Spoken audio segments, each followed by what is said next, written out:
muito grande. Nós vemos ouvindo desde o começo desse culto, e é um culto de campanha, e é um culto onde a palavra fala a respeito do profeta Elias, não é isso, pastor? Eliseu. Pode se assentar. Pode se assentar, irmãos.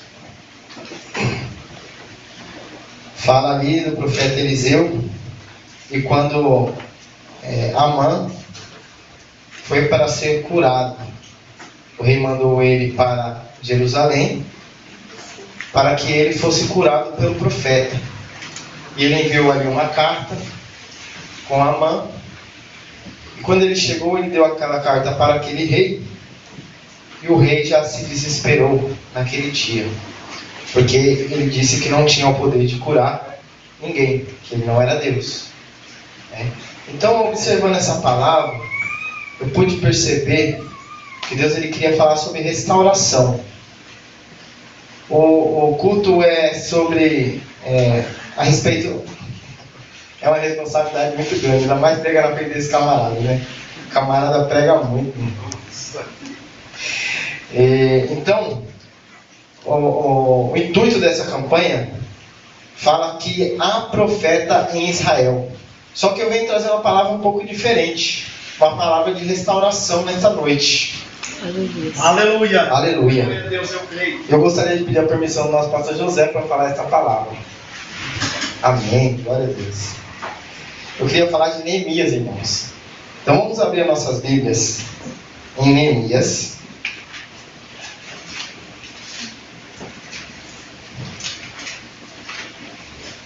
Neemias capítulo 1, versículo 3, a qual também podemos ter a oportunidade de ouvir um pouquinho de Neemias no culto de ontem. Quem veio ontem, ouviu um pouquinho de Neemias. Aleluia, glória a Deus. Neemias capítulo 1, versículo 3.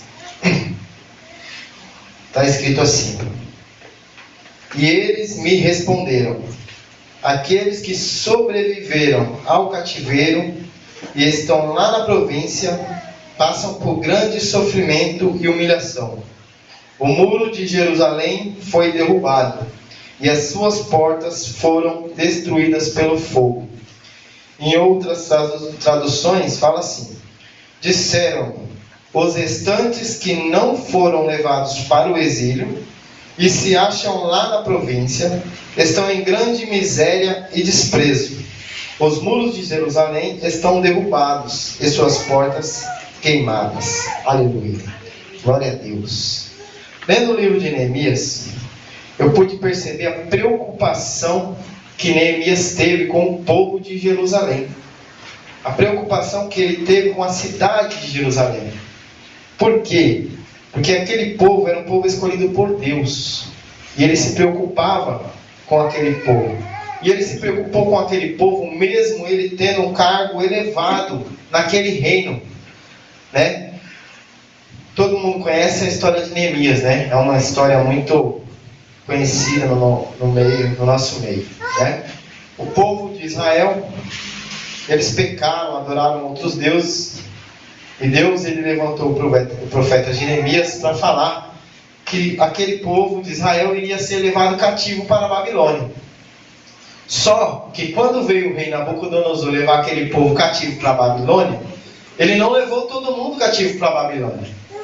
Ele só levou os homens que eram influentes, os homens que eram líderes, oficiais, que tinham alguma influência sobre o povo.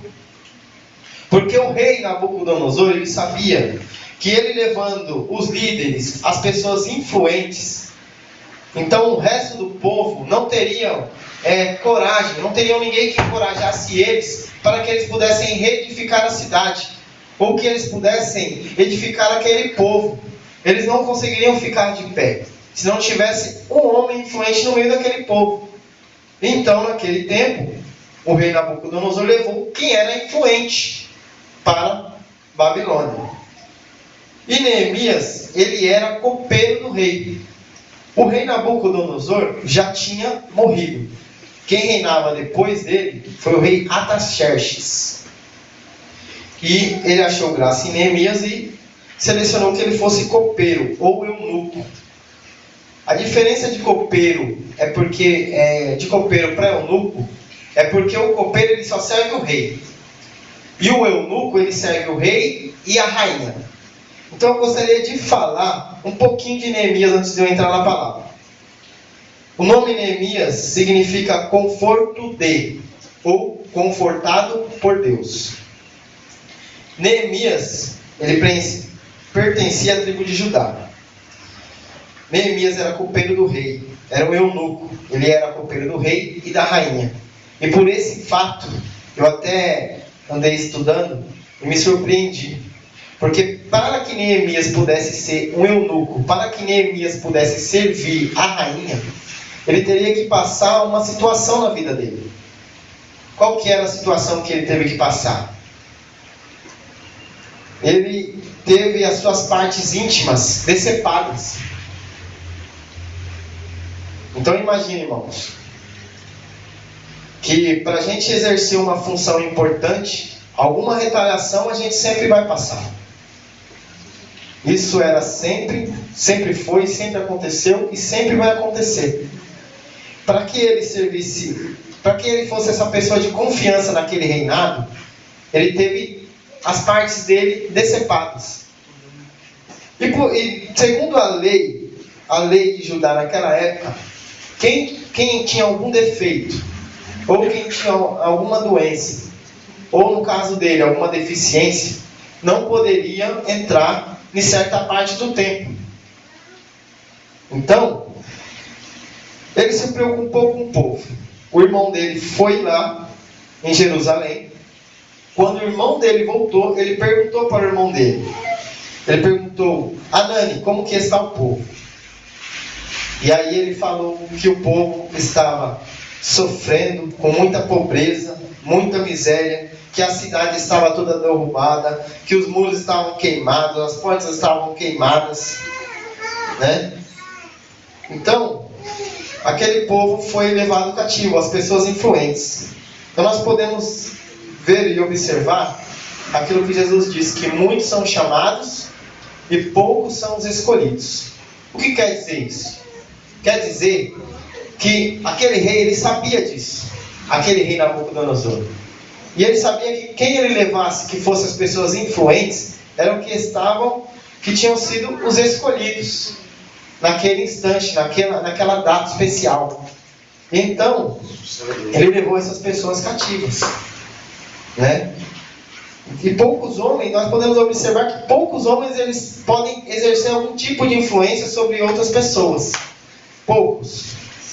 Né? Mas nós temos a graça de Deus de sermos um desses poucos homens e poucas mulheres. Porque Jesus ele também disse que nós somos o sal da terra e a luz do mundo. Então nós fomos escolhidos, nós somos selecionados para influenciar quem está nas trevas, para que eles venham para a luz. E nós não podemos nos conformar com a situação, muitas vezes, que a nossa família passa, que nossos amigos venham passar. Porque nós temos que ser como Neemias foi, preocupados com o povo de Deus. Que uma vida, uma alma, vale mais do que o mundo inteiro.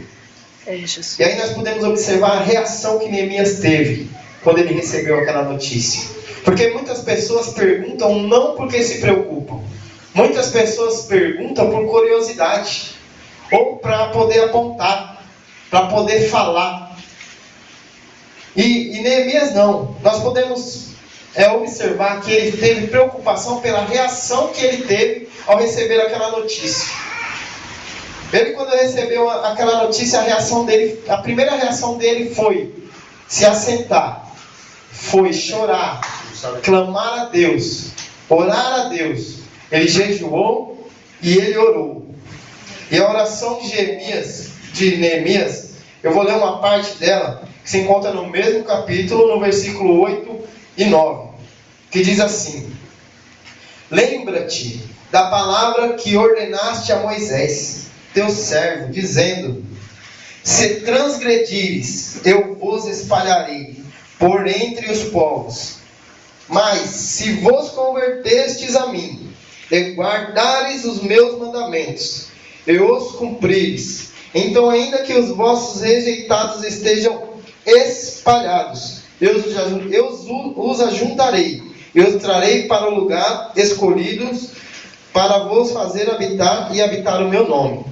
Algumas traduções estão diferentes, eu vou ler a minha. Lembra-te agora do que disseste a Moisés, teu servo. Se vocês forem infiéis, eu os espalharei entre as nações.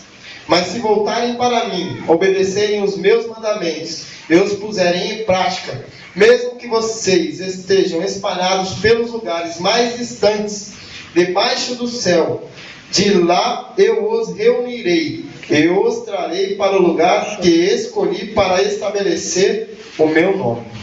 Aleluia. Aleluia, Jesus. E o que quer dizer isso? Aquele povo, naquele tempo, foi levado cativo, porque pecou contra o Deus deles.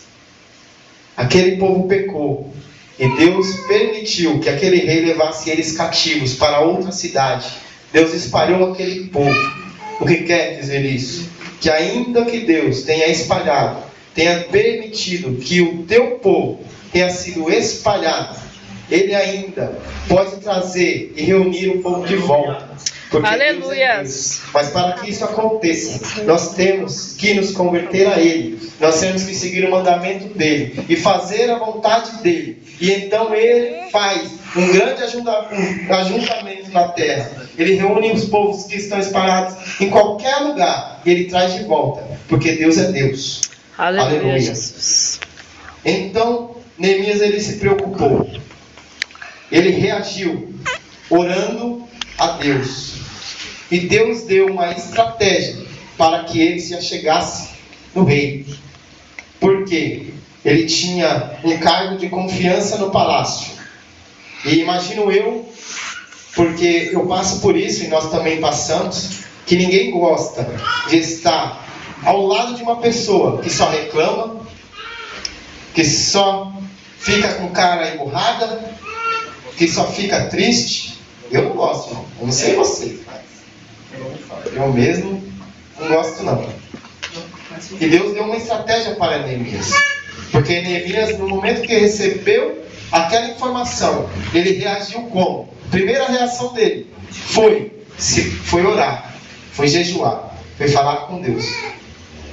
E então, Neemias teve uma estratégia. Qual foi a estratégia que Deus deu para Neemias? No momento que ele viu o rei, que ele foi servir o rei, ele estava com um semblante muito triste. Porque imagino eu que nós não poderíamos naquele tempo, e em nenhum outro tempo, nos dirigir ao rei. O rei tem que se dirigir a nós. Há muitos momentos na nossa vida que nós não podemos falar. Que nós temos que criar uma estratégia para chamar a atenção dele. Para que ele venha nos perguntar: o que queres? E naquele tempo, Neemias ele teve uma estratégia. Deus permitiu que ele se entristecesse o teu semblante. E quando ele entristeceu o semblante dele, e eu creio que aquele rei Artaxerxes gostava muito de Neemias. Até porque ele sofreu para poder ser copeiro do rei. Né? Muitas pessoas aí eu acho que não estariam aptas ou não iriam querer ser copeiro do rei. Né? Imagina você ter uma parte do seu corpo decepado. Deus, aquele rei, ele gostava muito de Neemias. No momento que ele viu Neemias entristecido, ele perguntou: Neemias, o que aconteceu? Por que você está triste? O que aconteceu com você? E Neemias, naquele momento, ele teve uma atitude diante do rei. Ele orou a Deus naquele momento. E aí então ele falou o que tinha acontecido, por que ele estava triste. Então Neemias ele teve uma estratégia de Deus e ele bateu na porta certa. Ele falou com o rei no momento certo. Porque às vezes nós queremos tomar a iniciativa, queremos fazer do jeito que a gente quer, queremos falar da maneira errada e no momento errado. Nós não pedimos permissão e direção a Deus para fazer algumas coisas. Aleluia, Jesus. E Neemias não, ele teve ali uma preocupação com o povo, ele sendo copeiro do rei. ele comia do bom e do melhor. Muitas pessoas que estavam sendo cativos naquele momento, pessoas influentes, pessoas que eram governantes daquele povo de Israel, não se preocuparam. Mas Neemias, ele se preocupou. E naquele tempo, irmãos, não tinha nada pior do que um homem não ter descendência. Então, Neemias, mesmo sabendo que ele não teria um filho para ser honrado, para que ele tivesse ali uma descendência na terra, ele se preocupou com o povo de Israel. E ele não se preocupou com o povo de Israel para que o nome dele fosse glorificado. Ele se preocupou com o povo de Israel para que o nome de Deus fosse glorificado. Para que Deus fizesse uma grande obra. E ele mesmo sabendo da limitação que ele tinha, porque ele tinha. Ele não poderia entrar no templo, em partes do templo. Ele não teria um filho como descendência dele. Mas ele tinha uma vontade tremenda de fazer alguma coisa para Deus, para o povo de Israel. Será que nós estamos tendo essa vontade de fazer alguma coisa? De engrandecer o nome do nosso Deus? Ele foi e falou com aquele rei o que tinha se passado. E o rei falou para ele: o que queres que eu te faça? E o rei, ele falou: eu gostaria de ir lá. Zorobabel já está edificando o templo. E ele queria edificar os muros de Jerusalém. Porque uma cidade sem muro é uma cidade frágil para ser atacada. Será que nós estamos edificando o muro da nossa vida, irmãos? Será que nós estamos se preocupando em edificar os muros espirituais para que o inimigo não venha se levantar contra a nossa vida? Neemias, ele se preocupava com os muros daquela cidade. Ele se preocupou quando ali o irmão dele, Anani, falou que as portas de Jerusalém estavam queimadas. E ele pediu para o rei cartas, para que ele pudesse chegar até Jerusalém. Que no meio do caminho tinha muitos oficiais, tinha muitos governantes de muitas cidades. E ele devia passar por ali. E o rei deu as cartas que ele pediu. E nessas cartas, o rei deu autoridade para que ele, aonde fosse passando, pegasse aqueles homens que ele via pelo caminho